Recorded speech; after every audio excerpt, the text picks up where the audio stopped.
There you go. There you go. Yep.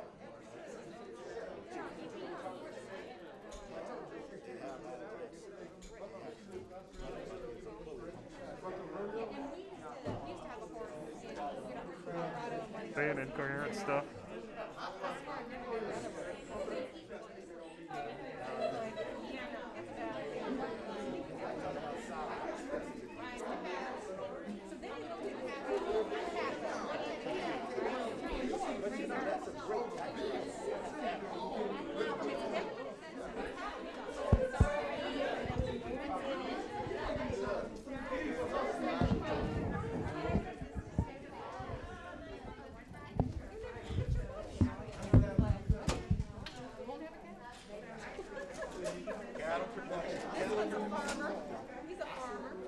Sarah, do I say anything special for the open session or something like that?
The Board of Trustees of the Harris County Department of Education now convene in a regular board meeting on Wednesday, January 20th, 2021, in the boardroom at 6300 Irvington Boulevard, Houston, Texas, at 1 p.m. We're on time today. I wish to extend a warm welcome to everybody present at this meeting of the Board of Trustees. As trustees, we are here to set goals, listen to reports from the superintendent, approve budgets, contracts, personnel appointments, and to make policy for the district. It is not the role of the board to make day-to-day operational decisions, nor do we want to. The management and day-to-day operations of the department are the responsibility of the superintendent. We have policies and procedures in place to resolve concerns and issues. This is a meeting of the Board of Trustees, not a meeting of the public, although we will have a public hearing later on. Prior to this meeting, board members received information related to items on today's agenda. Agenda items will not necessarily be handled in the order listed on the notice. The meeting is open to all who wish to attend and hear the matters discussed. During the course of this meeting, the board may determine that a closed session is necessary.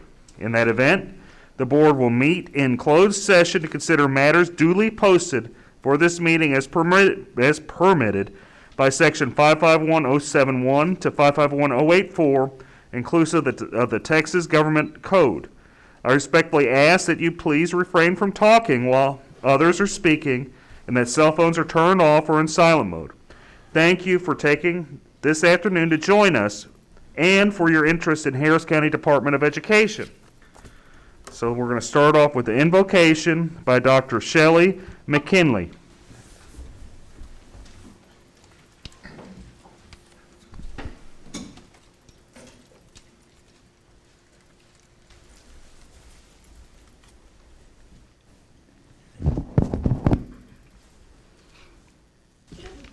Please bow your heads.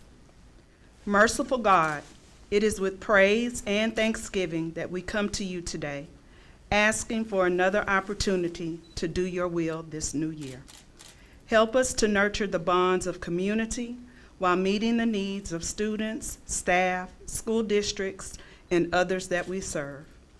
Let every decision made here today bring you glory. We ask this in Jesus' name, amen. Let's have a pledge of allegiance to the U.S. flag from Brenda Mullins.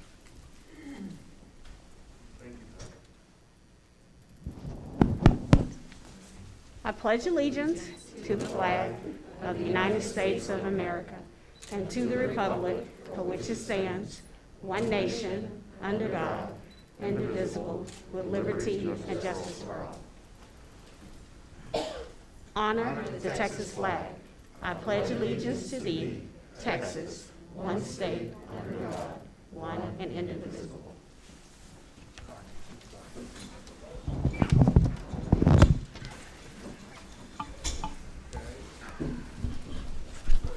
So,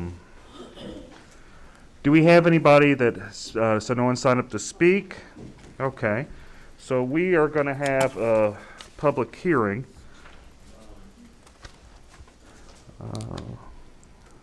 Dr. Mesqua, if you would, continue with the since we're doing, I think, the audit, we have to do a public hearing to some extent. Yes, this is a public hearing on the annual financial management report. You have in your packet a copy of the report. You also have a copy of the presentation that I will be reviewing.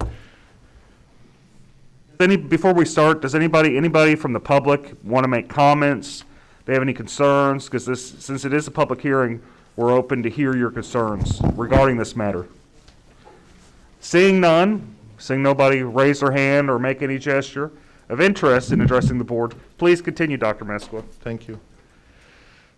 The purpose of the annual financial management report is to ensure that entities are held accountable for the quality of their financial management and practices. It's achieve improved performance in the management of financial resources. It also focuses on disclosing the quality of local management and decision-making process and encourages entities to manage their financial resources better. This was approved by Senate Bill 218 of the 77th legislature since 2001 that were required to do this. In school districts, they get a first rating. Since we do not have students in the traditional way, we do not get that rating, but we do adapt some of our indicators to HCDE under Title 19 of the Texas Administrative Code. The required disclosures in the report are that we provide a copy of the superintendent's contract, that we provide a reimbursement for mileage, lodging, meals, and other fees and expenditures by each board member and superintendent. You received an email from Dee regarding that in the last week or so. This is for the period of September 1, 2019 to August 31st in 2020. Reimbursements made were $103,981. Amount of compensations or fees received by the superintendent, none. Amount of gifts valued at $250 or more declared by the board members, none. Amount of business transactions between HCDE and board members, none. And there's a summary of data insolvency provisions under the Texas Education Code, Chapter 390822. The adopted financial indicators, there's 15. There are 11 indicators that are applicable to HCDE, and all of them were met. Indicator number 1 was that CAFR completed in a timely manner, and we're required to give you comparison information from a year ago to this year. So the date presented to the board, you will receive the CAFR for approval later on in the agenda. Indicator number 2, was there an unmodified opinion in the comprehensive annual financial report? Indicator was met. You will receive a copy of the independent audit opinion from our audit firm, Whitley Penn, for 2020. Did the CAFR not disclose any instance of material weaknesses in internal controls? Indicator was met. There were no material weaknesses reported in the financial report. Indicator number 3, was the department in compliance with the payment of terms of all debt agreements at fiscal year end? The department was in compliance with all agreements for fiscal year 19 and fiscal year 20. Did the department make timely payments to the teacher retirement system, the Texas Workforce Commission, the Internal Revenue Service, and other governmental entities? All payments were made on a timely basis for fiscal year 19 and fiscal year 20. Indicator number 5, was the total unrestricted net assets balance in the statement of greater than 0? This is the one that Ms. Ceres has talked about, that at TEA they adjust this indicator for the pension liability. So when we take the pension liability out, we have a net asset greater than 0. Financial indicator number 6, was the number of days cash on hand and current investments in the general sufficient to cover operating expenditures excluding facilities, acquisition, and construction? The indicator was met, and for us is 236 days in fiscal year 20, a little less than in fiscal year 19, which was 257. Number 7, was the measure of current assets to current liabilities ratio for the department sufficient to cover short-term debt? The ratio is 10, which is a little less than it was in 2019, so we still have a good ratio for current assets to current liabilities. Was the ratio of long-term liabilities to assets in the department sufficient to support long-term solvency? The indicator, yes, the ratio is 56%, which is an increase from a year ago at 51%. Indicator number 9, did the department reserves equal or exceed the expenditures excluding facility acquisition and construction? And the indicator, yes, revenue were over expenditures $3 million versus $3.2 last year. Was the debt service coverage ratio sufficient to meet the required debt service? Yes, indicator was, we do not have a debt service rate. However, all payments are made to the debt service fund, and then the ratio was 13 times the ratio cover for the debt service payments. Was the school district's administrative cost ratio is not applicable? Did the school district have a 15% decline in students? Again, not applicable. 13 was also not applicable. 14 was, did the external auditor indicate that the report was free of any instances of material compliance for grants, contracts, and related laws? The indicator was met. There was no instances of material noncompliance. 15 was not applicable, and that's the total of the indicators. So I'll entertain any questions that you may have on the indicators or anything that the public would like to make a comment.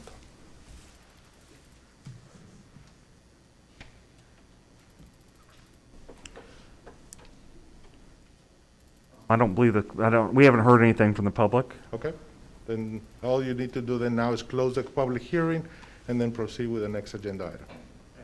As seeing nobody is interested in making a comment, so we're going to close the public, we're going to close the public hearing portion of this, and we're going to move forward with reports and presentations. Thank you very much, Dr. Jesus Amezcua. Moving forward, our next, we have an annual update from Educator Certification and Advancement from Lydia Zatopek. I hope I said your name okay, Lydia. That's all good.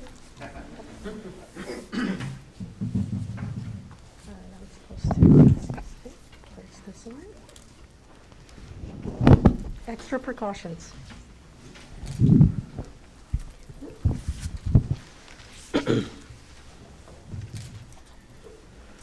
Good afternoon, esteemed Board of Trustees, executive leadership members, and Superintendent Colbert. I'm Lydia Zatopek, Director of Educator Certification and Advancement Division. Thank you for giving me this opportunity today to share with you some of the highlights in the work that we do. But first, please allow me to introduce and recognize my team, without whom none of this we could do, it could be possible. Team, please stand.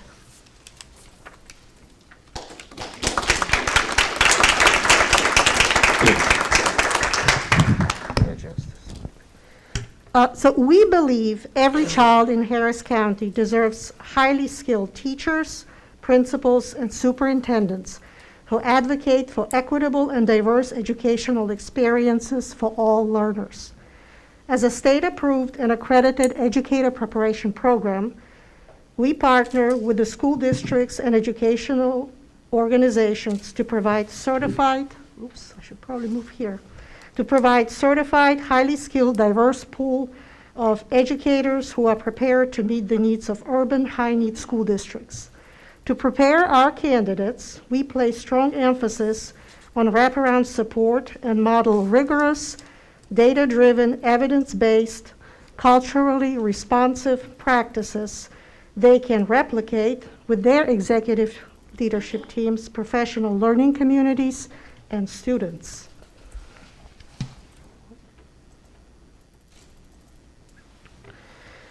We offer a full suite of accelerated preparation programs, including 11 initial teaching certificates at elementary, middle, and high school levels. Our teacher preparation program is a 2-year program consisting of 1 year of pre-service and 1 year of teaching internship as a teacher of record. Each candidate completes over 300 hours of subject-specific standard-based coursework, at least 30 hours of field observations, 1 year of teaching, and must pass state content and pedagogy exam before they are recommended for the standard teaching certificate. The program runs on a cyclical schedule with 2 official entry points during the year. We also offer professional level certificates.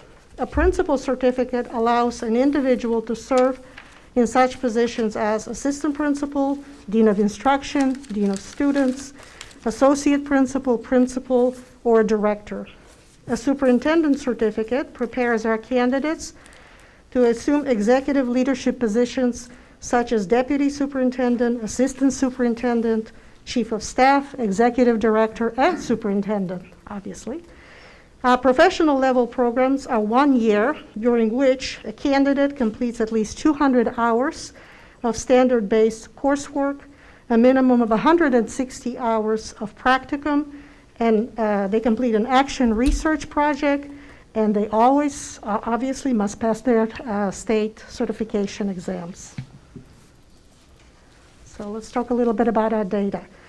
So these current enrollment numbers that you see include all candidates we serve during an academic year, which runs September 1st through August 31st. As you can see, our candidates show strong performance on the state certification exams. We attribute this success to the comprehensive nature of our preparation programs and the intensive and personalized support we provide to each candidate. But the pass rates only tell part of the story. As I noted, we support our candidates every step of the way during their certification process. Our coursework and feedback-based direct coaching and field supervision build a solid foundation for our candidates to immediately practice and execute what they learn in their teaching and leadership roles.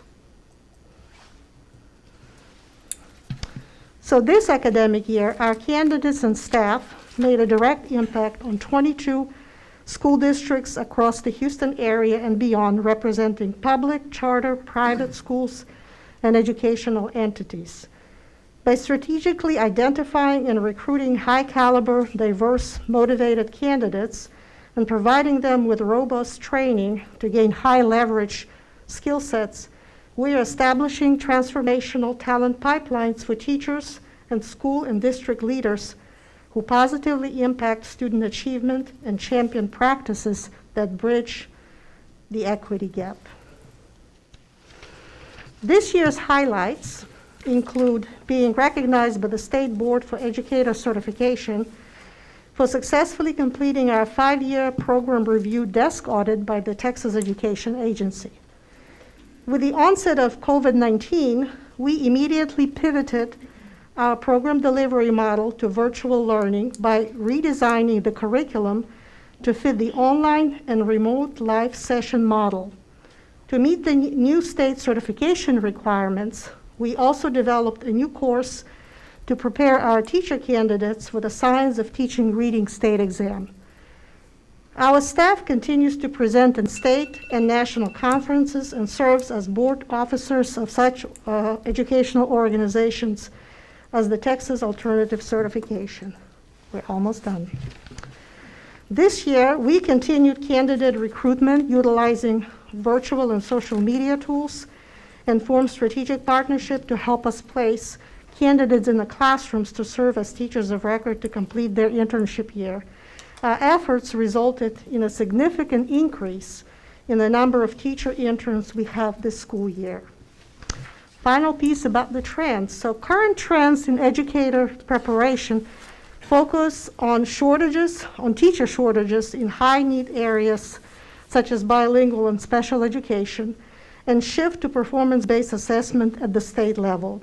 We are actively monitoring these changes and preemptively respond by continuously calibrating our preparation and delivery to ensure the success of our candidates on state exams and ensuring their readiness to assume teaching and leadership role from day one.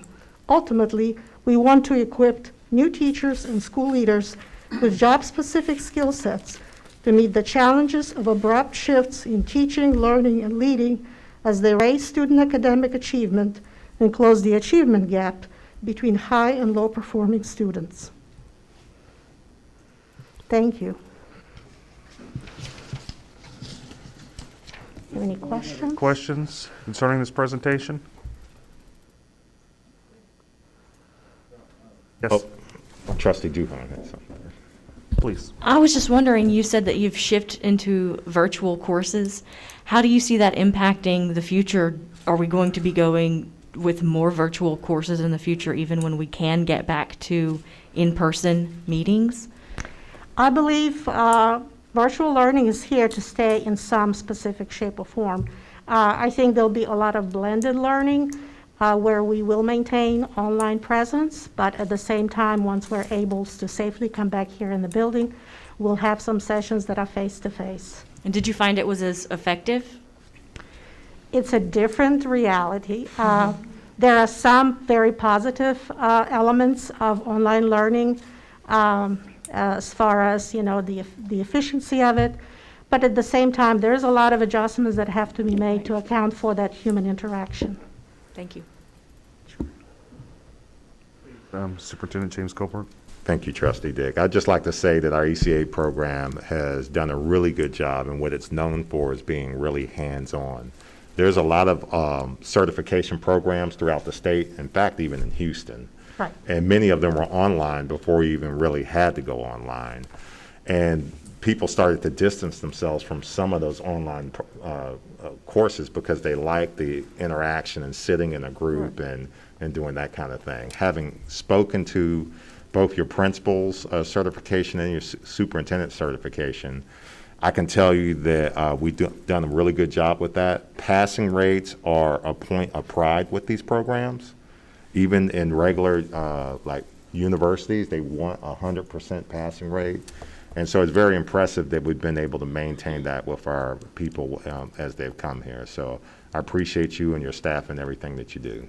Thank you, Superintendent Colbert. Trustee Cantu. I don't know if this is a question for you or for the administration. Just looking at the first bullet point there under trends, you mentioned the increased demand for bilingual and special ed teachers. Yes.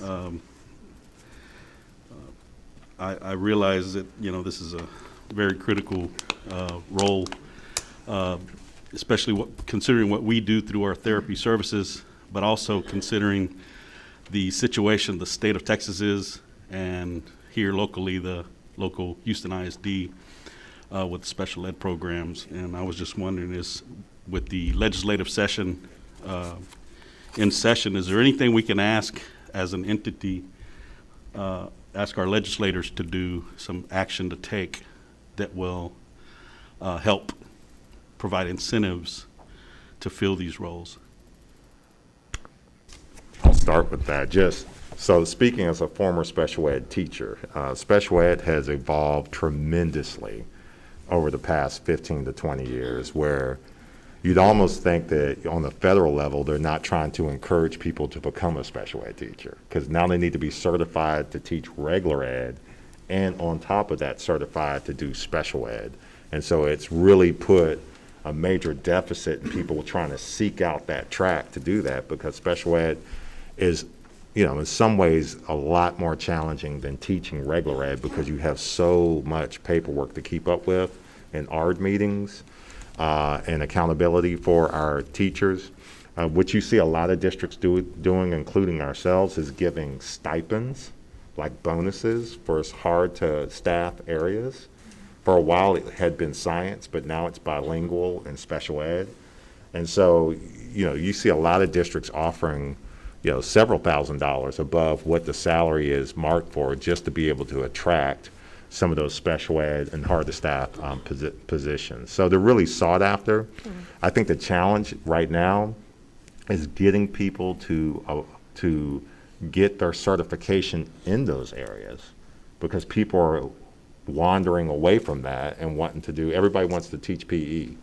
Well, we don't have a shortage of PE teachers. No. Every coach in the world wants to coach PE, and it's not happening. So, I think going into the legislative session, I question how much we can do at the state level, because I think there's some things that need to happen at a federal level, specifically with special ed. Right. And I don't see it turning around anytime soon. It's just amazing how much special ed has evolved since I stopped teaching. So I think that's a good question, and maybe we'll see when we see our new Secretary of Education come in. Right. And see what implications that has, because that could have a tremendous amount of influence, not only on accountability, but also certification process too. I don't know if there's anything you might add to that. If I would just add about the bilingual education, it is a key certification area that is in high demand, as you know, Mr. Cantu. One of the things that I think the legislature might be able to support and encourage bilingual teachers is assist in some way with some financial incentives for the exams. They are now required to pass 5 state exams. 5. They do core subjects, EC6. They do bilingual supplemental. They have a bilingual, the BTLPT, which is language proficiency. They have to pass the science of teaching, reading, and the pedagogy exam. So each one of those exams is $116. If you add it up, that's a lot of money they have to take it out of their pocket. But yet they get paid the same as an algebra teacher outside of the stipend. Right. So if there is some type of a relief along those lines, I think they would greatly appreciate it. But that's coming from state or federal? That would be from perhaps the state. No, so the requirements for the Okay. exams are state requirements. Really quickly, with each different with each different test, is that another portion of the certification, or they have to do the whole 5 tests in order for the one certification? They have to pass all exams Okay. before they can get certified. Interesting. Thank you. Yes. Anything further? None. Thank you so much, and we're Thank going to move on to the next report from Charles Ned with an update from schools.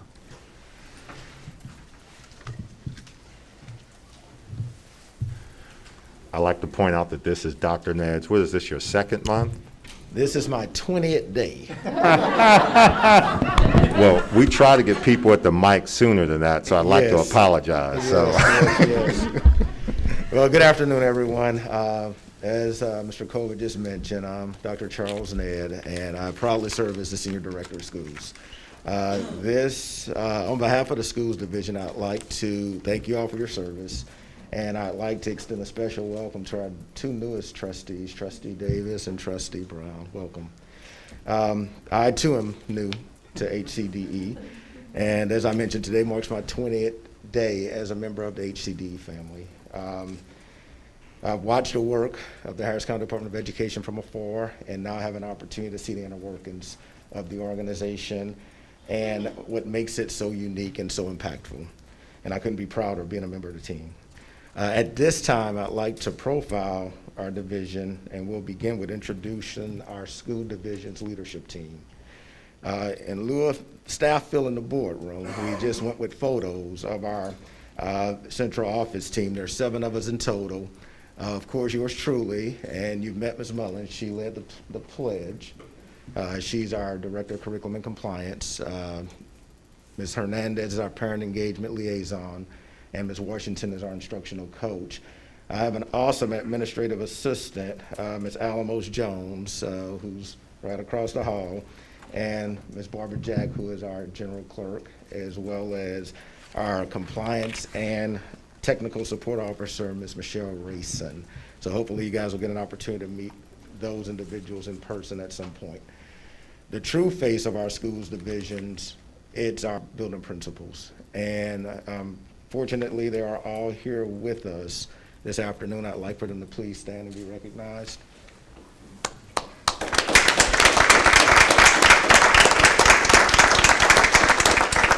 So Mr. Cooks is our High Point East principal. Dr. Moulton is our Fortis Academy principal. Dr. Trevinius-Jones is our ABS East principal. And Dr. Victor Keys is our ABS West principal. Thank you guys for all the hard work you do. So the schools division was organized within the Harris County Department of Education back in 1981 with the intent of being able to meet the unique needs of students in our surrounding school districts. Our schools are TA approved and have 3 unique programs geared towards preparing students to return to their home campus so they can ultimately graduate with their classmates. School districts seek us out because we are a tremendous value, even during the leanest fiscal years. A lot of the services that we provide school districts, they would be unable to do it independently on their own. So they definitely lean upon HCDE for the services that we offer. Our division goals are relatively straightforward and succinct. We maintain a commitment to excellence by providing high-quality instruction in a safe and secure learning environment. And that's important to all of our partner districts, as well as obviously our parents and our students as well as our staff. The hallmark of our division are our 4 specialty schools, offering 3 unique programs. Our academic and behavioral schools provide an enriching and supportive learning environment for students with intellectual, developmental, and behavioral disorders. With low student-to-teacher ratios, our program is designed to equip students with the skills needed to live independently and progress in society. Our most unique program is at Fortis Academy. Fortis is the first public recovery high school in Harris County. It provides students struggling with substance abuse an opportunity to continue their education in a sober environment, while also from combining academics, accredited rehabilitation treatment, and social support. Fortis is a primary example on how we as an organization have evolved to provide districts with the resources they need. Now it's up to us to continue to profile and highlight the services that we provide at Fortis so that they can change their view from a standpoint of punishment or incarceration for students that have these issues, and look at it from a standpoint of being able to provide treatment to these students.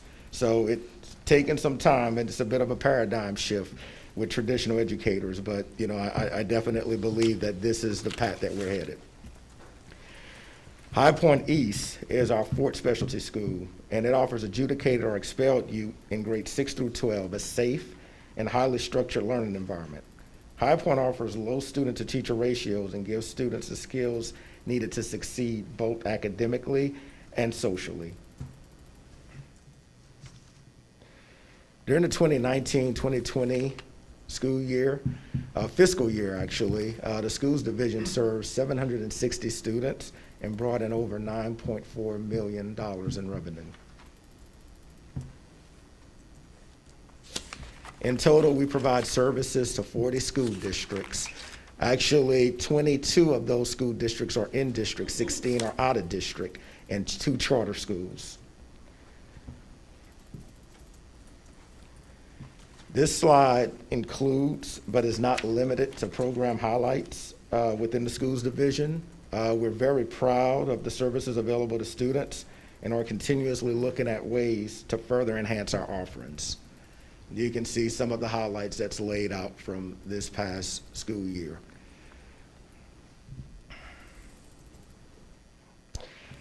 I'm very excited about the 2 construction projects that are underway within the schools division. The construction of new ABS East Campus, as well as the new High Point East Middle School. This is obviously within the spirit of continuous improvement, where we continue to make sure that the physical space we're learning is taking place, is adaptable to the needs of our students. You can see some of the features of each of the buildings, very different from how they're structured currently, so we're very excited about that.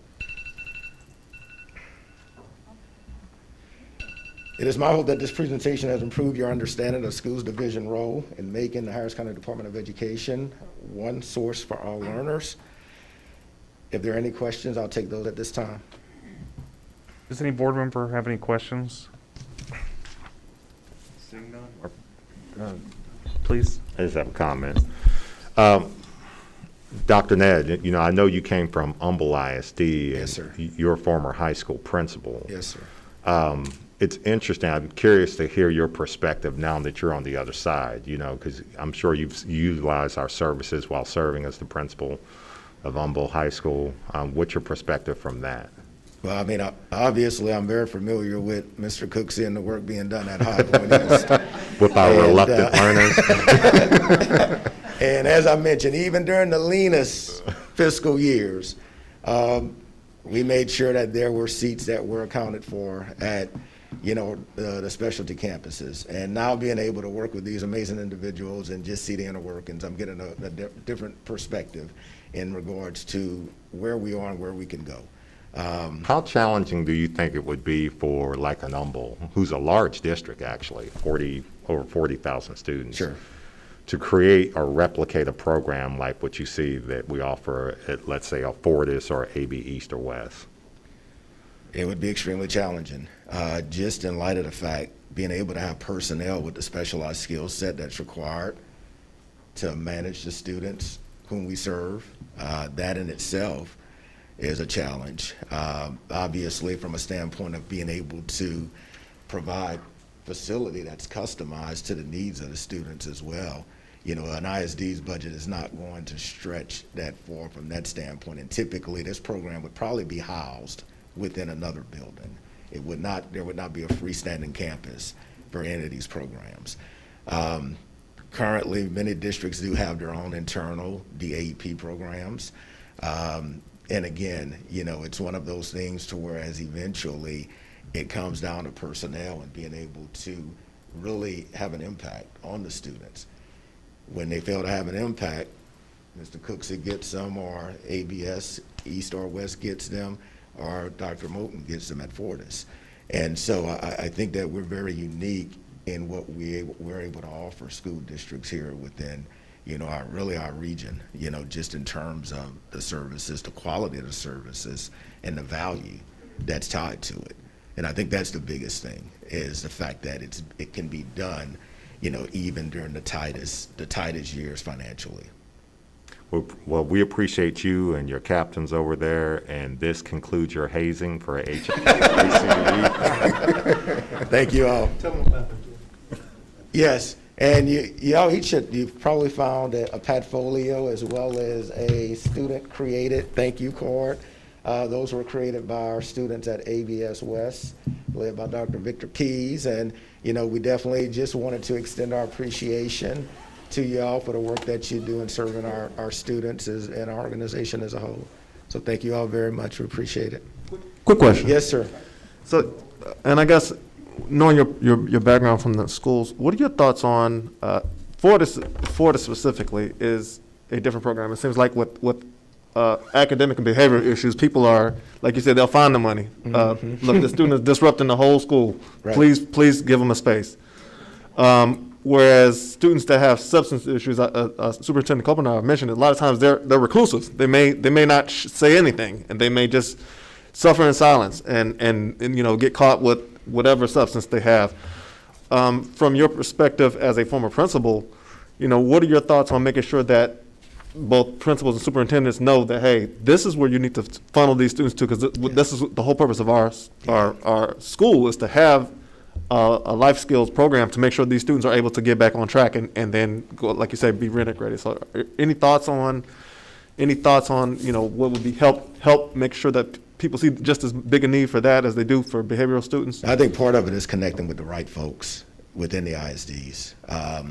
Building principals, superintendents, their primary goal is to ensure that the environment is safe and secure, which means, i.e., removing those students from that setting. Typically, I find that the people that's a little more hands-on and trying to say, let's address what your problem is, it's counseling and behavioral services. And I think really being able to connect with those individuals within the ISDs could maybe put us at a different place in terms of being able to have different levels of conversations with the decision makers for those districts. And again, as I kind of alluded to, it's really changing that mindset in which instead of punishment or incarceration, let's look at providing treatment for these students. As a high school principal, I've seen it all. I've seen a 14-year-old ninth grader, sniffing cocaine in a reading class. You get called down for that. I didn't have anything but let's remove it from campus. But obviously there is more, a bigger story that's connected to what our students are dealing with. And a lot of it happens outside of the scope of the academic day, the things that they deal with. But at least having a viable option that's available for students, that's where our work becomes even more valuable in terms of being able to get out and make sure that the right conversations are being had with the right people. And so that's one of the things that I'm committed to doing, is ensuring that especially our districts that are in about an hour or so drive away from the facility, from Fortis Academy, that they're aware of the services we provide. What's the profile of a student that would attend Fortis? And obviously, once we get them there, I doubt many of them would want to leave because of the resources that's at their disposal. The culinary arts program where they can earn Safe Serve certification, really being able to get the counseling services that really it's only available if your parents have good insurance. And a lot of our kids in those situations, they don't have the health insurance that would send them to treatment at a country club, you know.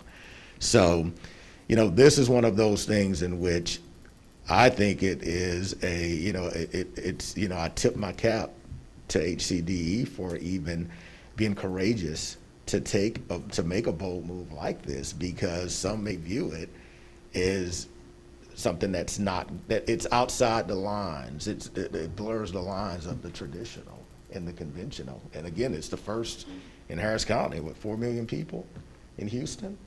And I mean, most of the infractions that occur, and I'm not just talking about high school, at middle school as well, is drug related. Drug related. You know, I mean, it's, you know, there's bullying, you know, that's probably second because of the social media component, but, you know, clearly, without a doubt, it's drug-related infractions, and that's what many of our districts are dealing with and what our students are struggling with.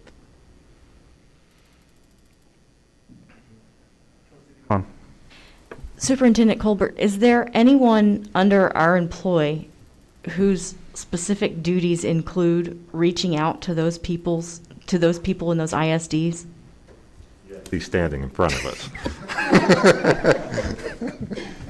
That's why he spoke on it so eloquently. I look forward to all of that. Yes. I'm sure that he's pretty busy during the day. Yeah. And those phone calls, they take time, you know. But I think the really valid thing that Dr. Ned mentioned is, you know, we've done presentations all over the country on Fortis, and I remember one of them, I told them I was the expert at catching kids under the influence, and proud of it. I don't know how many kids I've sent to jail, only to realize I was a fool.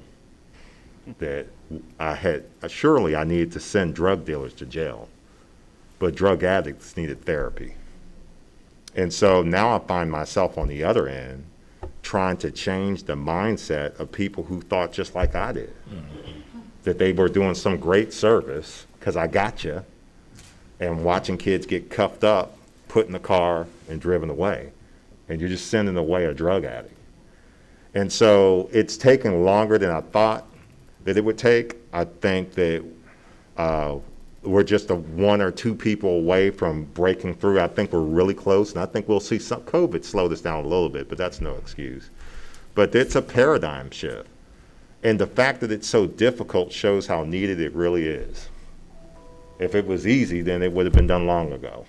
So, you know, Dr. Ned, Dr. Moten, all are extremely dialed in with the assistance of Mr. Parker and myself. I call superintendents, and so they call their equal pieces too. And so I think we're moments away from having a waiting list at Fortis, I think. And then I'll be coming to you and talking about perhaps another Fortis. Yes, sir.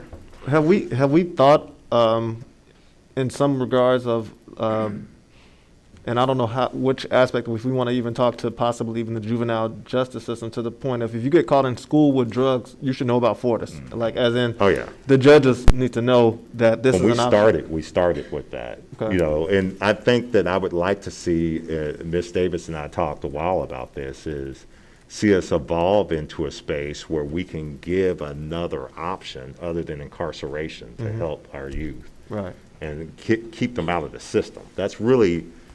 That is the foundation of what Fortis is. But we need to be cautious of that too, and make sure it happens in a certain way. But ultimately, there is no question we're thinking about that. Good job, Dr. Ned. Thank you. Thank you. Any more questions? Thank you all. for what y'all do.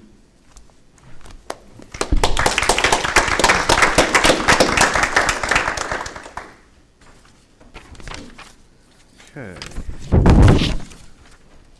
Let's move right along. Superintendent James Colbert, do you have a report for us? Yes, sir. Thank you, President Dick. Got a couple things to talk to you about. The first thing I want to start with is at your station, you should have one of these magazines from the newspaper that does a good job of celebrating some of the top workplaces in the greater Houston area. Harris County Department of Education has moved up this year. We ended up being ranked 14th this year, whereas last year we were ranked 24th. 13th, I'm sorry. That's on page 8. But I would also draw your attention to page 21, where we are highlighted once again for one of the most improved organizations in the greater Houston area. And so we're really proud of that. We're proud that Harris County Department of Education has a strong culture and sense of pride. I was sitting down with Ms. Truitt and reading over some of the comments that employees left, and there was a lot of really good feedback. What comes with this is also a survey, and so we're going to break that down and also share it with the executive leadership team, who will go down into our leadership team levels and disseminate that information and take us through a protocol so we can continue to refine and work on our best practices to have hopefully #1 next year. So that's at your stations. Next, this month is a month where across the country we're honoring board members. As you can see, y'all have some colorful balloons. Y'all used to have cupcakes at your station, but I see that you've made your way to them. And so I just want to take this time to recognize our board. Normally we have a big formal ceremony that has about 100 employees there and to recognize y'all. But, you know, obviously in light of COVID, we're exercising some discipline here and not doing that. But the thing that I would like to point out to our audience is almost everybody in the audience, with the exception of a few, are employees with Harris County Department of Ed. And y'all are public servants. What the audience doesn't know that they have an opportunity to get paid too, just not as much as you. They get paid, if they choose to, $6. Why are you can I do this? Not to exceed $72 a year. And we're in the middle of the day, folks. These people take off work. They spend time on their own time and preparing for the board meetings. All the workshops, and we got plenty more lined up, retreats. And I don't think the $6 includes retreat. Do they get $6 for the retreat?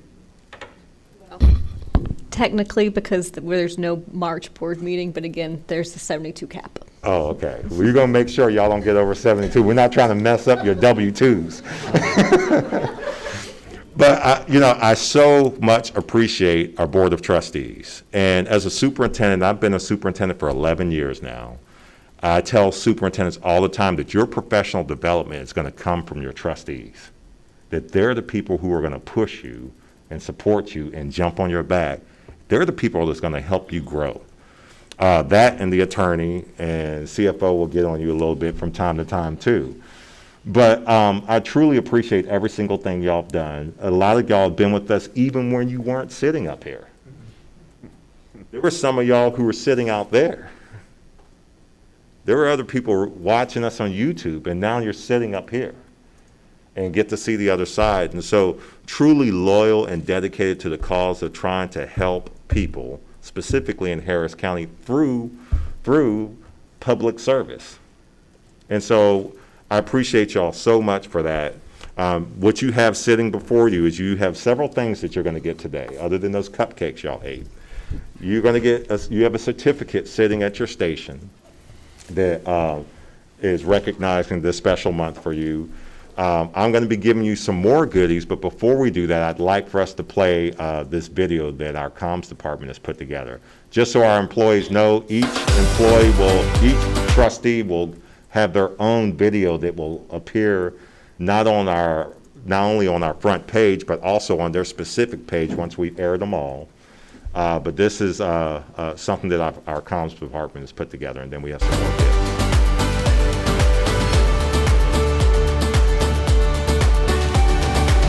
I see the primary mission of the Harris County Department of Education as enriching our community and make sure that families in our community that are struggling, like my parents did, like my grandparents did, they have the resources so that their next generation can do better. What I like about the Harris County Department of Education is that it actually is not necessarily just tied to one school district. It actually, you can have a bigger reach. With the Department of Education, it's more of a broader type of governmental role where you're looking for the needs of the community and you're servicing them. Thank you for all that you do and for your dedication to the organization. Thank you. It's important for me to serve on the HCDE board, to give back to the community, because I come from one of the very communities that we serve that is a Hispanic, mostly immigrant community. I have received some of the same support, some of the same assistance and services. I've benefited from some of the same types of after-school programs and that kept me on the right track. That I will faithfully execute the duties of office. The desire to serve, just to help someone get to that next step. If someone didn't do that for me, I wouldn't be sitting here. County School Trustee of Harris County. I believe I am the gap bridger. I believe I can most definitely bridge the gap that's well needed for youth and the older generation, and also the poverty-stricken communities as well as the wealthy communities. I got onto the board in 2019. Now we have given all of our teachers and staff a raise. We've voted to do some improvements on buildings that were desperately needed, and we're building a new school now. It feels so good to know that you can be in a position that really helps your community. I love the fact that we are able to be one of those institutions that actually looks out and tries to actually address that need. We have a good team in place on the board now, moving forward to be able to focus on taking HCDE to the next level. We work well together, we communicate well together, especially this year with all the work that we had to do to make sure that we were supporting our community through COVID. I love what we did with Because We Care, but I think that's just the start. My most important goal this year with the Department of Education, to have as big of an impact as we can on people's lives. Nomás le quería decir muchas gracias al board de HCDE por todo el apoyo que nos brinden a las maestras y también a los estudiantes y especialmente a la comunidad. Thank you, board members. From the HCDE Head Start program, we would like to say to the Board of Trustees, thank you.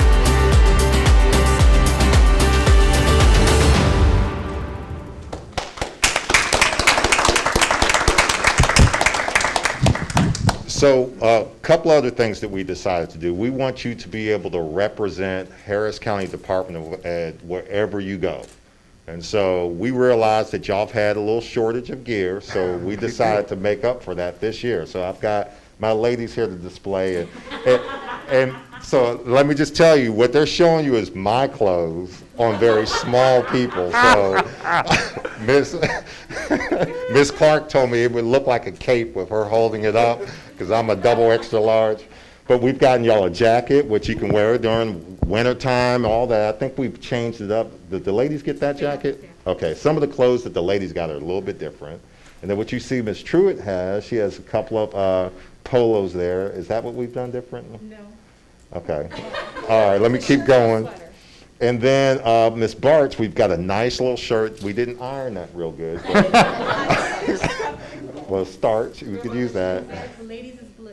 Okay, the ladies is blue, and then you told me another thing that I was. The sweater is a cardigan. A cardigan. I said, I'm not going to remember to say a cardigan. You know, guys don't get cardigans, you know, so we want you to look top notch. When we go to conferences, when you step out into HEB or whatever, you need to represent. You want someone to look at your logo and say, what is that? Or they'll say, that logo looks like this flyer I got in the mail the other day. Are you the same person on the back of that? So we appreciate you with that. And then next, we have, what I'd like to do is each of y'all, we've made you a placard with your name on it. And so what I would like to do is have y'all come up one at a time so we can do a single photo op. And then as you get this, we'll have you step aside so we can take a group photo with everybody with their picture. I'm going to ask Ms. Clark to help me with this. And we're going to start with you, Mr. Dixon. Come on up.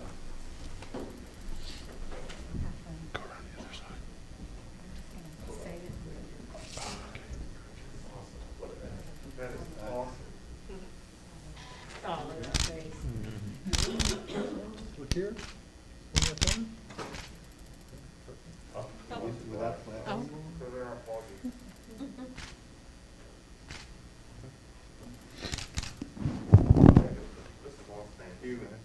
Mr. Norris.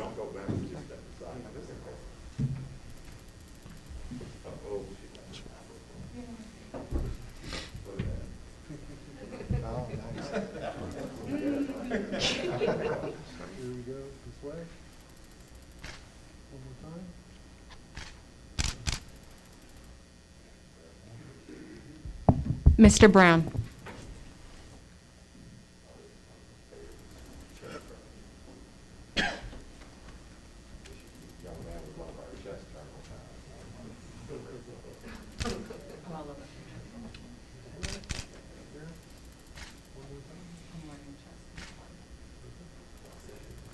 Mr. Cantu.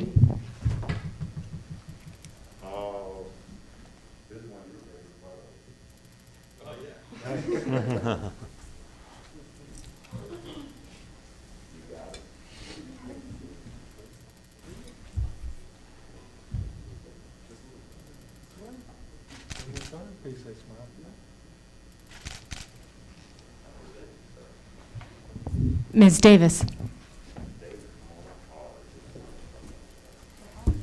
you doing? Good picture.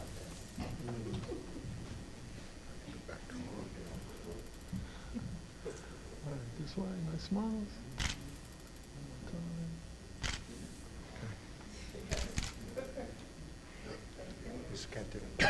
Good to see you in person. Ms. Duhan. How's the fam doing? They good?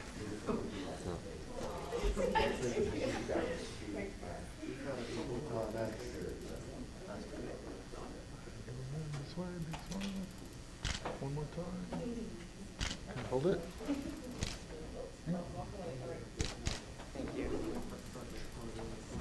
Ms. Hinojosa.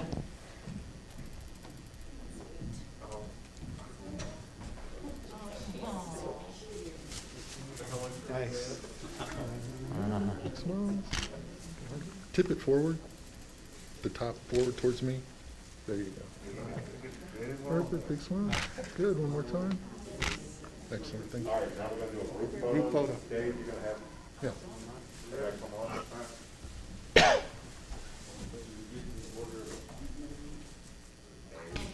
Yeah, just kind of crowd in. It's all good. All right. There you go. 3-3. Turn around. Make sure they're all right side up. Good. All right. Just kind of tip them forward a little bit, just so the reflection doesn't come. All right. This way. Big smiles, everybody. Hold it. More time.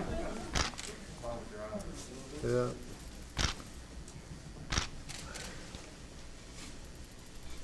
Everybody, let's give him a hand.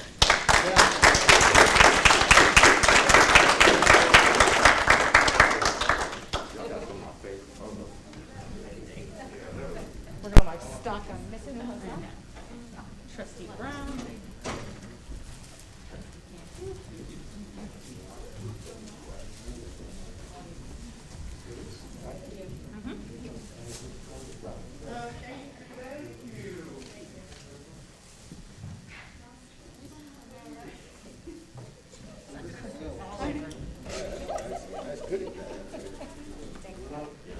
Love it. You find, This is my car. whose idea was this? Mr. Colbert's. Atta girl. Atta girl.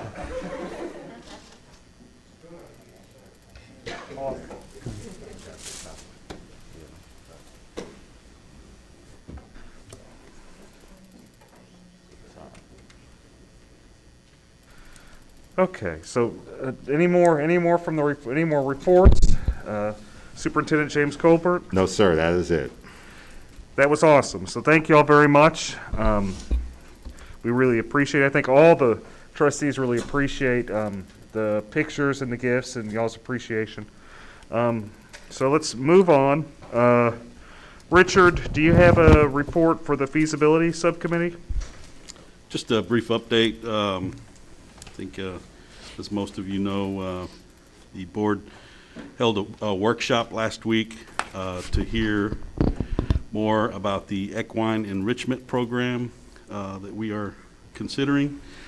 I'll just say that this is an unprecedented opportunity to partner with the county that we're excited about. The board has provided plenty of feedback and input back to the administration based on their proposal and plan, and so we will continue to discuss this opportunity again next month with another board workshop and hopefully be ready to take some action in the near future. Any board members have questions or concerns regarding the feasibility committee? Seeing none, thank you, Richard, for your hard work. I love the presentation, and I hope we continue to utilize the feasibility committee with other future endeavors. Let's move on. Do we have any other reports from board members concerning attendance or participation in a board HCDE-related conference, event activity, or committee, accolades for HCDE staff member or other deserving person?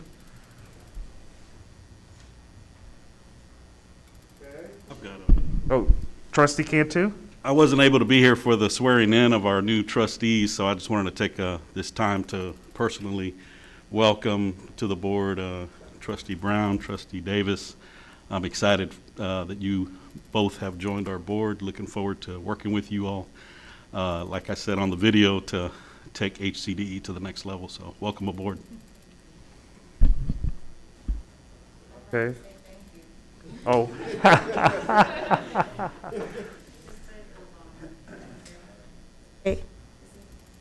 This is a learning process. I'd like to say thank you, and I can say that I've definitely felt welcomed, and I look forward to working with all of you and serving. And we look forward to working with both you and David, and I think y'all found I think it's a good fit. It seems like this is going to be a good fit. How do I? Oh, yes, Trustee. Is this? Oh, okay. It wasn't on at first. I'm not. Did I turn it on? Oh, okay, nice. So, thank you, Trustee Cantu, and I want to thank everyone for all of the hard work. Dr. Ned and your team, the other program as well. This is amazing. This is an honor and a privilege to be here, and I plan on working my absolute hardest to take HCDE to the next level. So, if there's anything I can do, let me know. And I'm here to learn from some great people. James Colbert, he's amazing, and President Dick as well. So the staff is one in a million, and I'm grateful and humble and proud to be here. So thank you all. Excellent. Okay. Dr. Jesus Amezcua, do you have a monthly financial report for us?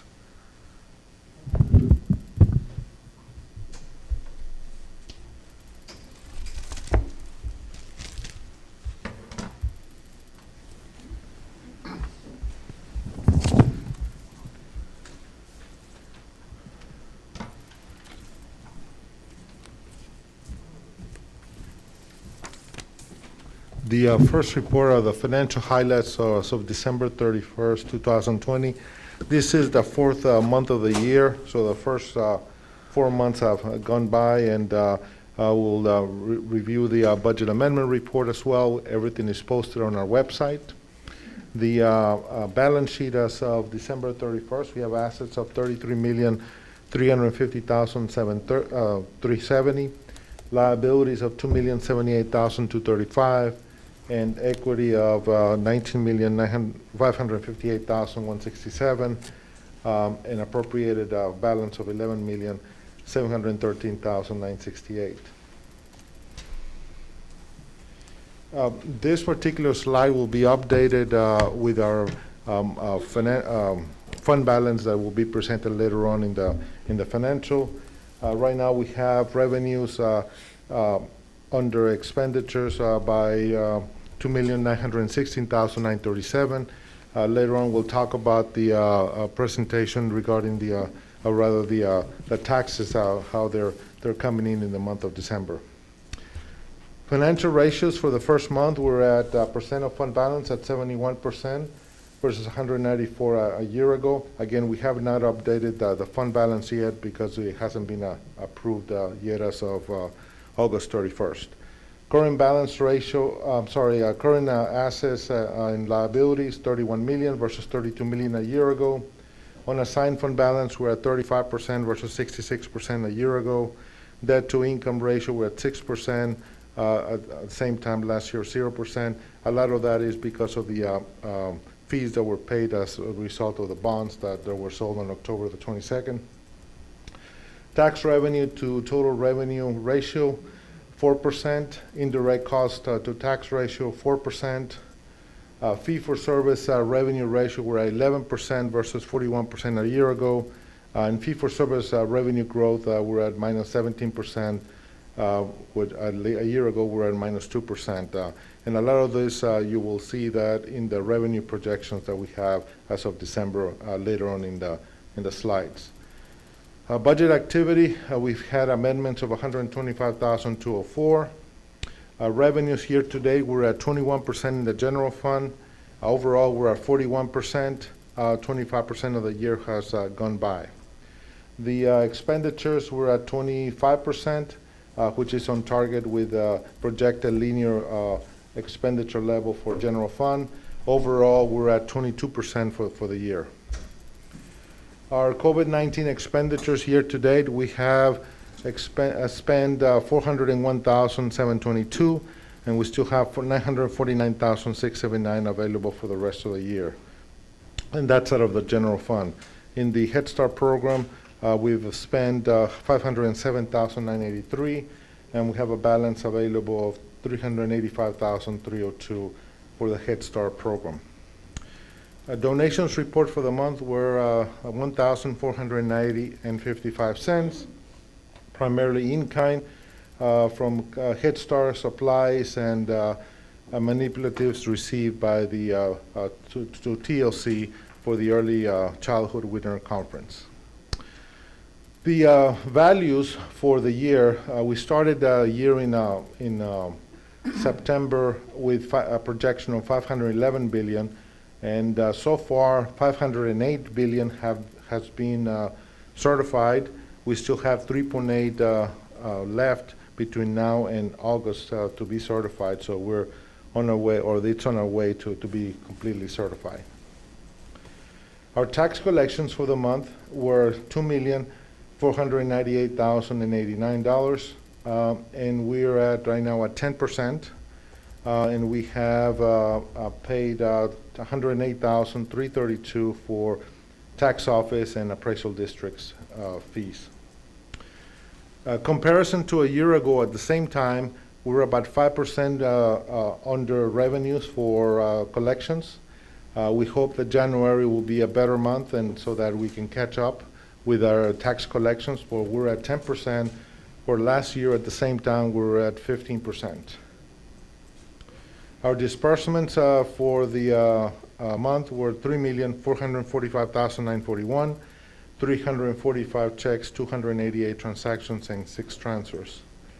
Our segment data by divisions, educational certification, minus 50,290, records management, 209,443, therapy services, 835,729, and schools at 984,149.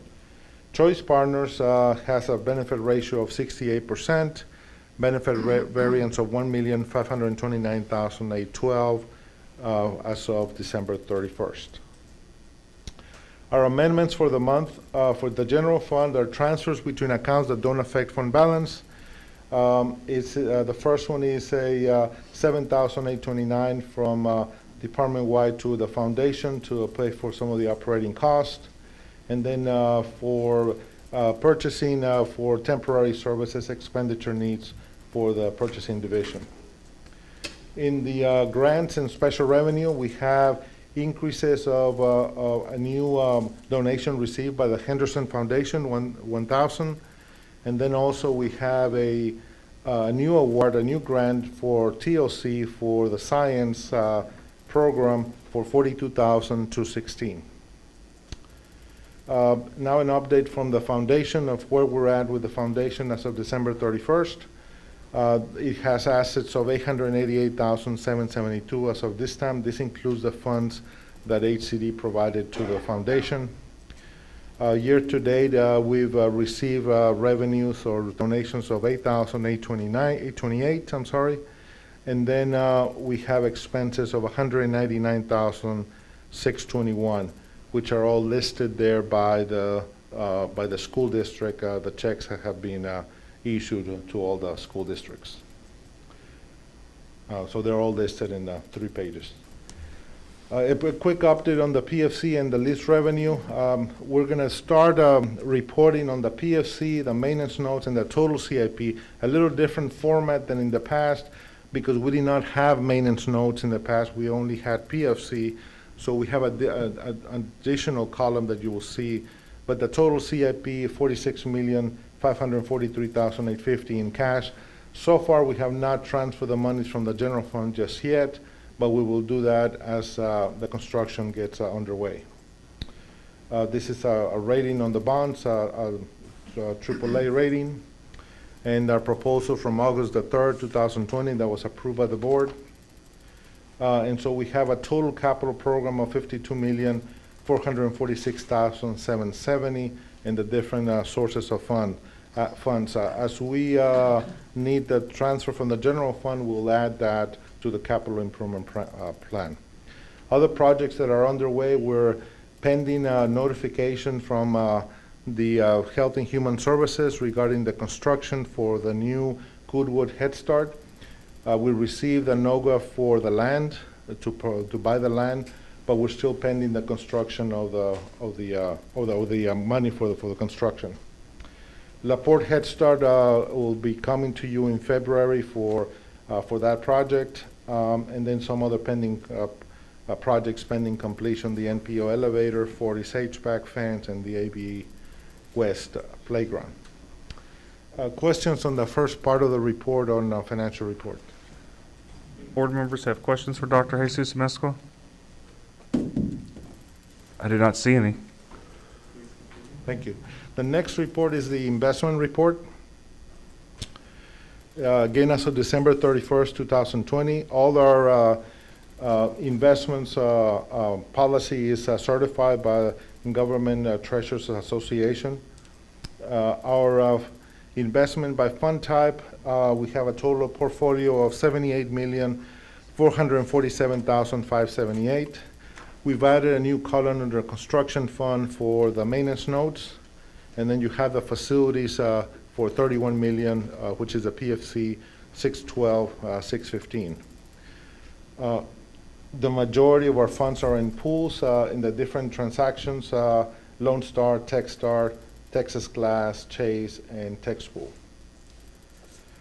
In the PFC, 97% of our funds are in TexPool, and 3% Bank of Texas. As we start receiving the drawdowns for payment of expenditures, this pool will, or this portfolio will begin to be reduced. The change from a year ago at the same time, it's an increase of $40,944,635, or 109%, and that's due to the bond sale that we had in October the 22nd. At this point in time, all our funds are overnight at all the different funds.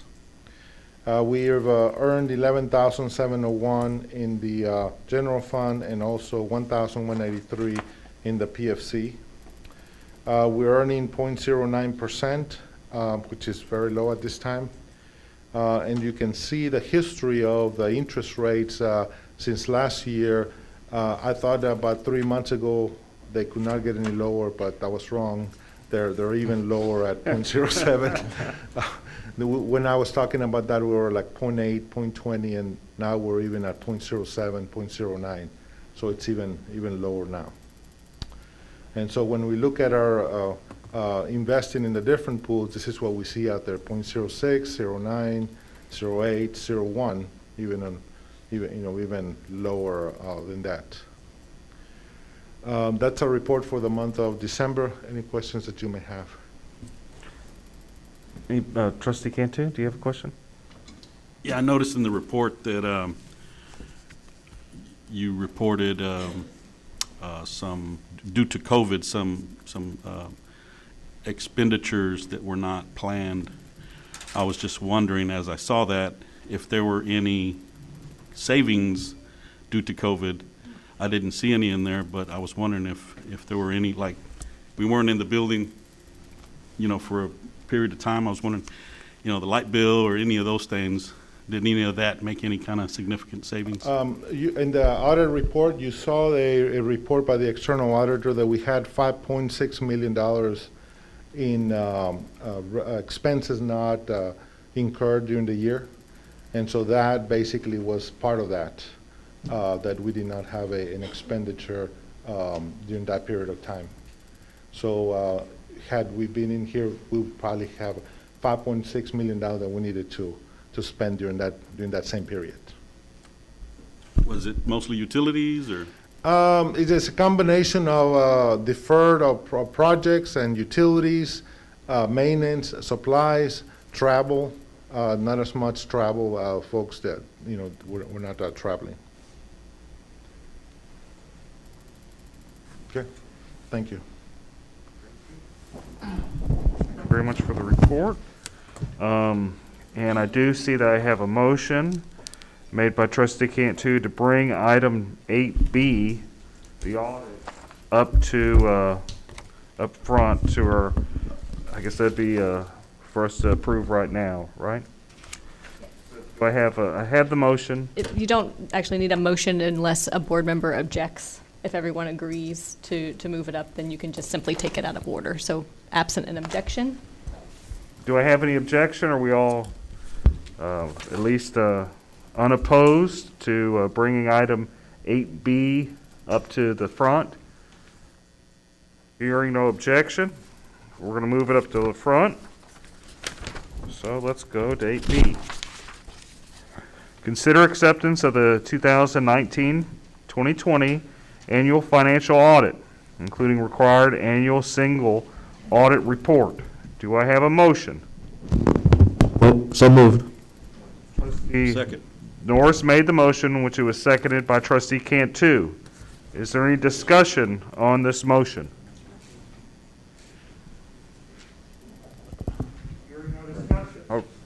Mr. Dick, we have a brief presentation overview by our external auditor, Ms. Helena Cereceres. If you'd like to have a brief overview of the information presented at the audit committee. Sure. Yes, please. Thank you. Thank you again, Mr. President, members of the board, Mr. Colbert. I'll go through the presentation as Dr. Amezcua indicated. I did go through, we spent about 30 to 40 minutes this morning over the results of the audit, so I'll make this brief, but that doesn't mean that I can't answer any questions at the end of my presentation. We have there's a possibility of receiving one of three opinions, and the best type of opinion an entity can receive is an unmodified opinion. The audit process is quite a lengthy one, and we started the process in March and continued on until actually today, but we worked through Thanksgiving and Christmas to look at the internal controls, identify key controls, and perform all of our vouching, confirmation, etc., all in an effort to issue an opinion. We are issuing an unmodified opinion over the financial statements. We don't have any internal control findings over financial reporting, nor any compliance findings, whether it's state procurement or Public Funds Investment Act. The second opinion that we're issuing are over your federal major programs. You spent $24.9 million. The moment you spend more than $750,000 in federal awards, you're subject to a single audit under the federal government Office of Management and Budget. The two major federal programs we tested this year, and they're changed every year, were Adult Ed and Child Care Development Cluster. We are issuing an unmodified opinion on each of these programs, and we have no findings over either of the programs, nor any non-compliance. The critical areas that we focused on are listed here, with human resources and payroll making up the bulk of your expenditures, and of course information technology feeds all of the different areas. As far as revenue is concerned, we do look at tuition and fees and choice partner revenues as well. The government-wide financial statements shows the net worth or the net position of the department, and it includes all the assets, everything that the department owns and everything that it owes. So total assets were $113 million with liabilities at $81.1 million. So you have a net position of $31.9 million. That is, this shows all current and long-lived assets as well as current and long-term liabilities. And it's very different from what you see in the general fund. The general fund only shows your current resources and current uses. So if we look at the general fund and compare the actual results to the budget, you'll see that your actual revenues of $51.2 million were less than the budgeted amounts by $2.3 million. Your actual expenditures were less than your revenue at $48.2 million, and those two came under budget at $5.6 million. Your revenues exceeded expenditures and other uses of $200,000. Ending fund balance was $32.8 million with unassigned at $17.1 million, and you've set aside $13.5 million and another $2.2 for various purposes that are included in the comprehensive annual financial report. When we dissect your general fund revenue sources, you'll see that property taxes makes up the bulk at 46% or $23.7 million. Your tuition and fees are at $8.2 and $13.2 million. Your revenues did increase from the prior year, which were $50.4 million and totaled $51.2 million in the current year. Looking at your expenditures, you'll see that your special schools and services and school-based therapy services make up the bulk of your expenditures, with the third area department-wide at 6.9% or 8% of total, 14% of total expenditures. Your expenditures did increase slightly by $1 million, but you did have revenue growth as well to offset those expenditures. If we look at the entire department, not just at the general fund, you'll also see that the federal programs are quite hefty. I had mentioned earlier that you spent $24.9 million in federal funds, but that revenue is made up of Head Start program, $15 million, Adult Ed, $4.5, etc. And so again, when you look at it as a whole, it's important that you have a healthy fund balance to be able to run these federal programs.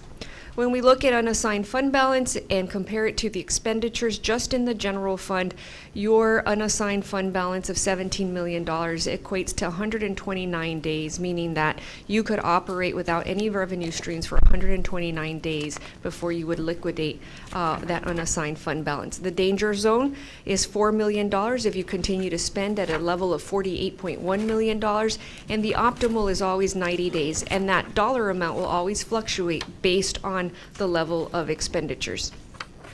Required communications are listed here. I won't read them to you. In a nutshell, we didn't have any difficulties with management. We don't have any findings, any uncorrected misstatements when the records come to us. They're clean. If we had any issues or disagreements, we'd be required to report those to you here today. Any comments or questions for me? Yes, sir. I have a question that, you were zipping through there. I just need some clarification on something. What's the highest rating that you can get again? Was that on the first slide? Yes, sir. It's an unmodified opinion, which is the clean opinion. And you have earned that. Well, hold on. Yes. So, is that hard to get?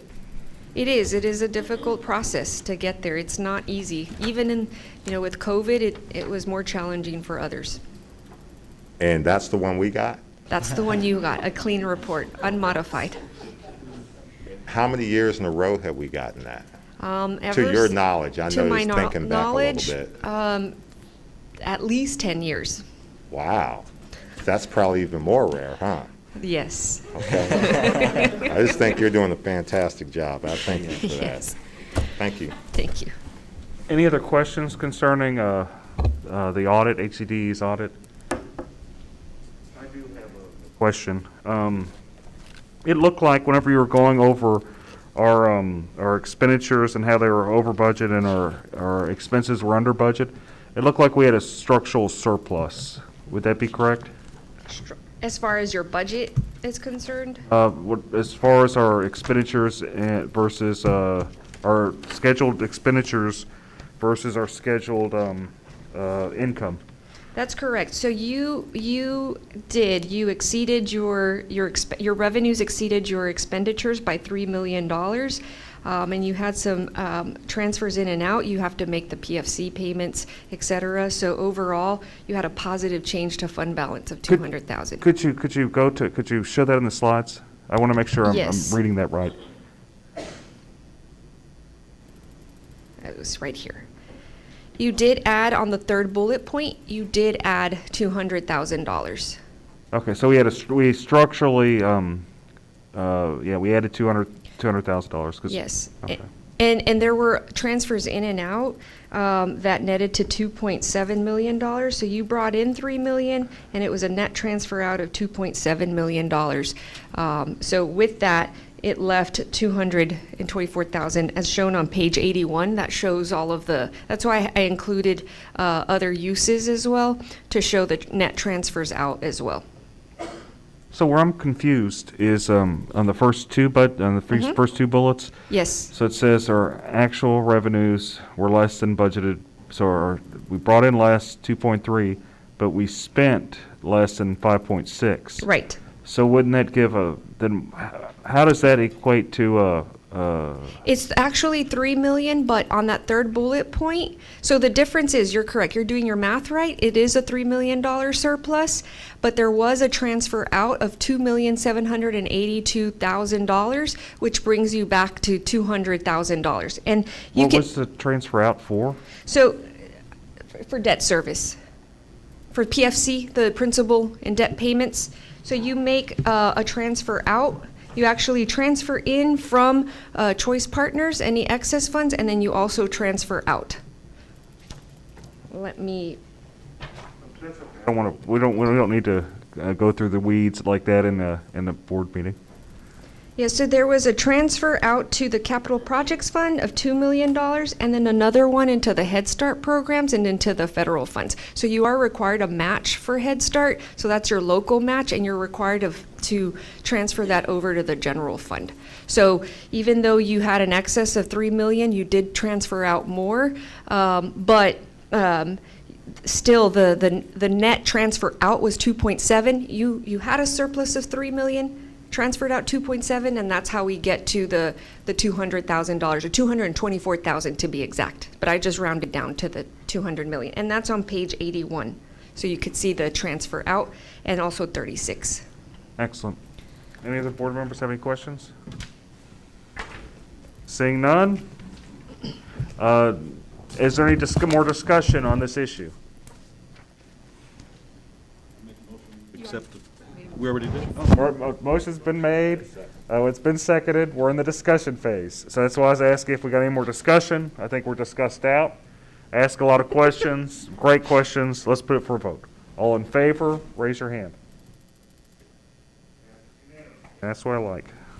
Okay. So let's go to the consensus agenda. Does anybody have any item that they want to remove from the consensus agenda? Board members, the consensus agenda, all these items we're going to vote on to pass. If there's anything you want to tag that we can discuss, this is your opportunity to tag something. Okay, seeing none, then y'all can, if you change your mind, you can voice your concern. So do we have a motion to approve the consensus agenda? So moved. Do we have a second? Motion made by Trustee Norris, seconded by Trustee Hinojosa. Is there any discussion on the consensus agenda? Seeing no discussion, let's put it for a vote. All in favor, raise your hand. Passes unanimously. Okay. Okay, so we'll go on to the non-consensus agenda. A, consider approval of the contract award for Choice Partners job number 21/019SG for workplace health and safety with the following vendors. Do I have a motion? So moved. Motion made by Trustee Norris. Do I have a second? Second. Trustee Hinojosa seconded the motion. Do we have any discussion on this? Note for the new board members, Choice Partners is an organization that we utilize that actually generates revenue for the organization. And I assume this contract furthers in those endeavors. Okay, so motion made. We've asked for discussion. No discussion. Let's put it for a vote. All in favor, raise your hand. Passes 6 with Trustee Duhan, just not here, yeah. Temporary, not here. Okay, so do I have a motion? Oh, excuse me. Now we're going to consider 8C, the ratification of a service agreement with Julie Smith, RFP number 21/001YR, to prove disability consulting services to the HCDE Head Start, Early Head Start, and EHS Child Care Partnership sites. Do I have a motion? So moved. Motion made by Trustee Norris. Do I have a second? Second. Seconded by Trustee Hinojosa. Do I have any discussion on this? Seeing no discussion, let's put it for a vote. All in favor, raise your hand. Passes unanimously. Now we'll go to action item 8D. Consider approval to purchase computer items, 75 laptops, 40 laptop bags, 75 laptop warranties, and 2 monitors. Do I have a motion? Motion made by Trustee Davis. Do I have a second? Second. Second by Trustee Norris. Do I have any discussion? Seeing no discussion, let's put it for a vote. All in favor? Passes unanimously. Okay. I'm looking for what I got to read. Okay. It is 2:32 p.m. and we're going to executive session under the Texas Government Code pursuant to any and all purposes permitted by Section 551.001 to 551.0084, including but not limited to 551.071 and 551.074. We are in executive session.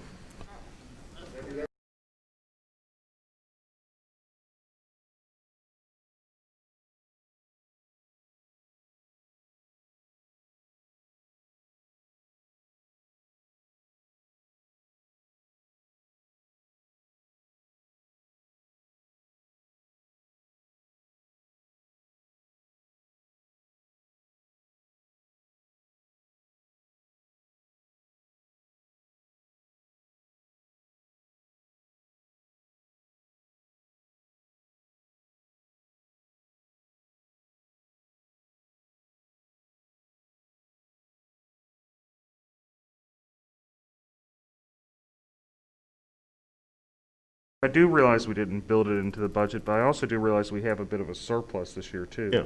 And I don't know and this is something that we can talk about in the retreat. I don't know how important this is to the board, but if it is very important, maybe we could utilize some of the surplus to do that. I don't know. Again, that this is something I'm gonna have to get a feeling of, and y'all can chime in. I don't know how important it is to reimburse teachers, and even if we did $100 or $200 a teacher, $200,000 could go a long way. I think there's only 1,000, maybe 2,000 teachers in Harris County. No. Am I wrong? How many teachers are in here? That might be in Katy. It's about 50,000. So 50,000. But then even at $50. Bigger question is, do we want to do this mid-year, or do we want to roll it out for next year? Because I think there's some build-up to that instead of just starting it. And then it's an initiative. All initiatives are the most fragile at the infancy stage. If they're ever going to fail, it's going to fail the first time you do it. It's not going to fail the 7th time. So I was thinking we were going to cultivate this plan and promote it and build up into it and do it for the following school year. I wasn't under the impression that we were charged to do this with the spring of 2021. And you very well could be right. What I'm doing is I'm trying to gauge my board and see what they want to do. I assume we want to follow the advice of our superintendent, is what I'm assuming, absent anybody voicing any other concern. It does seem to me like it would be something that would take a while to build up, and that even if we started discussing the possibilities of how it can work now, that it's still going to take until at least the next school year for that to get all, be in the place that it can take off. I think that the issue that we're going to be facing is that any cost that we have for this program would be reoccurring. It would not be something that would be a one-time payment. And so we have to find within the Education Foundation what the plan would be for having it funded time and time again, year after year. And so I'd love for y'all to... I just think that's a very astute observation, because I would say and challenge our foundation with both of those things, the grants, scholarships, and sponsorships initiative, and then also this initiative. Because we could be looking at close to $1 million for just both of these programs now. And we would love for the foundation to get to the point where it was getting matching donations from corporate sponsors or philanthropic donations. So it doesn't continue to soak out of, because the money will, instead of it going to fund balance, is going to be going to the foundation for these things. Ms. Davis had a question. Oh, Trustee Davis? Oh, I was just going to add, maybe that is our opportunity to make partners to assist in our continued endeavors to help our teachers with their school supplies.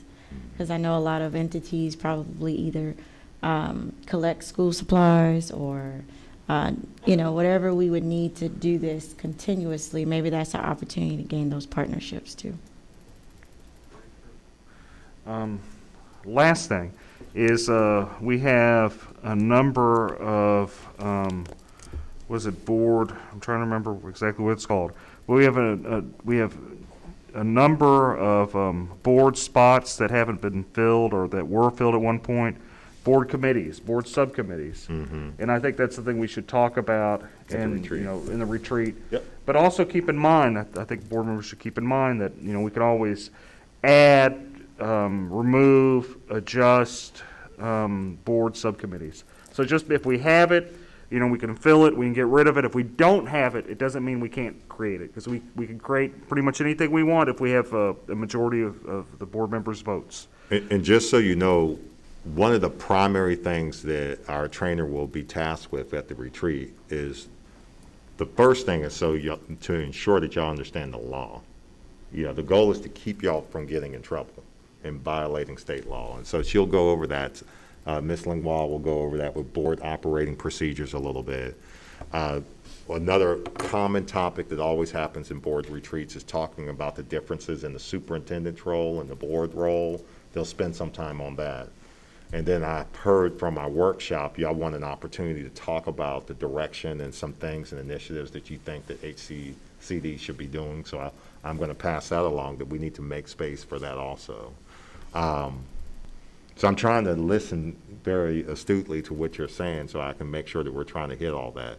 The retreat is probably going to start at 8, and that's when the photo ops will start, and then the actual retreat starts at 9, and I planned us going to about 3 or 4 o'clock. So it's going to be an all-day thing with breakfast and lunch built into that.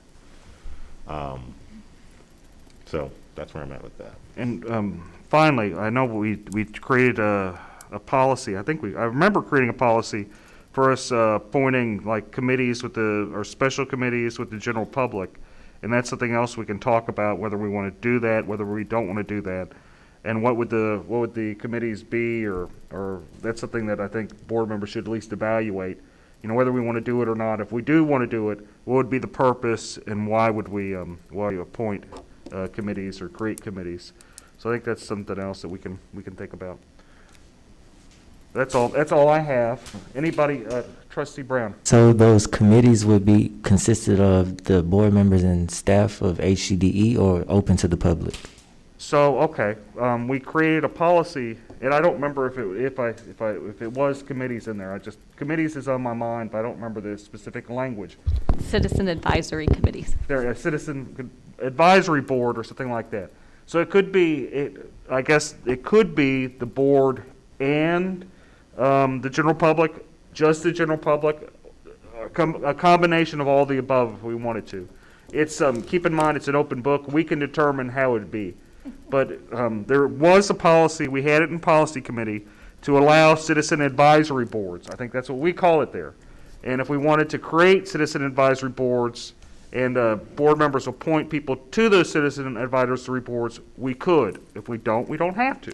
But we can do that. And I think that's just something we can discuss in the retreat, whether we want to do it, whether we don't, what would it consist of, and all those type of things.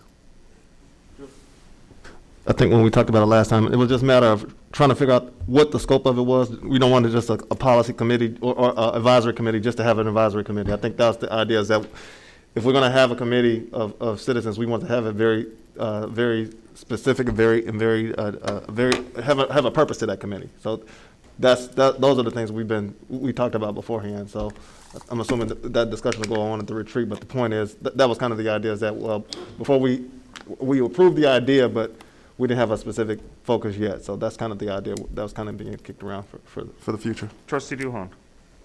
I feel like I wanted to just clarify for the question, that's a difference between the citizen advisory board and then the committees that we'd had, which are feasibility, policy, audit.